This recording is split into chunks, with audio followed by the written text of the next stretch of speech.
Hi යාළුවනේ මම මේ වීඩියෝ එකක් ගෙනාවා ඔයගලන්ට කූඩුව කොහොමද හරියට අස් කරලා විස බීජනාශක ගහන්නේ කියලා.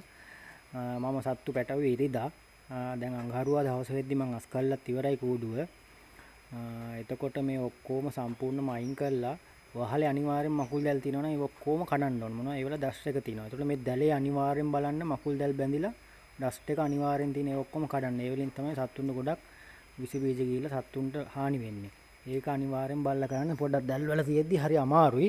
ඒත් කඩන්න දවස ගානේ කඩන්න. එතකොට අඩු වෙලා යනවා. එතකොට මම මේ පොළවට දාලා තියෙන්නේ පස් කොන්ක්‍රීට් නෙමෙයි. පස් දාලා තල්ලා තියෙන්නේ. එතකොට මේ වතුර භාජනයේ හැලෙන වතුර පස් වලට හොඳට උරා ගන්නවා. එතකොට මේ තෙතමනේ නැති වෙනවා. එතකොට කුකුල් සත්තුන්ටත් ප්‍රශ්නයක් නැහැ. ඔයගොල්ලන්ටත් අවුලක් නැහැ. ගඳත් අඩු වෙනවා. මොකද වතුර රඳා පවතින්නේ නැති හින්දා. එතකොට අලුත් කූඩු ගැහුවම කොහොමත් බැච් දෙක තුනක් දාද්දි බර තේනවා. ඊට පස්සේ එන්න බර අඩු වෙනවා. ඒ අඩු වෙන්නේ මේ පිරිසුදු කරගන්න නැති හින්දා කූඩුව.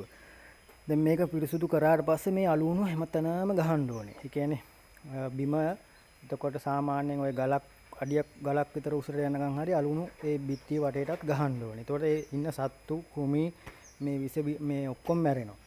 ඊට පස්සේ දවස් 5ක් විතර ගියාම විස බීජනාශකයේ මේ දැල් වලට පවා සම්පූර්ණයෙන්ම ස්ප්‍රේ කරන්න ඕනේ හොඳට.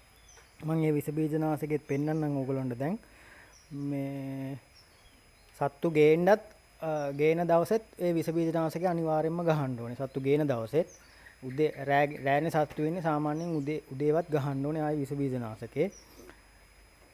මේ තියෙන විස බීජනාශකේ මම ගහන්නේ මේකයි අලුහුණු එකයි විතරයි.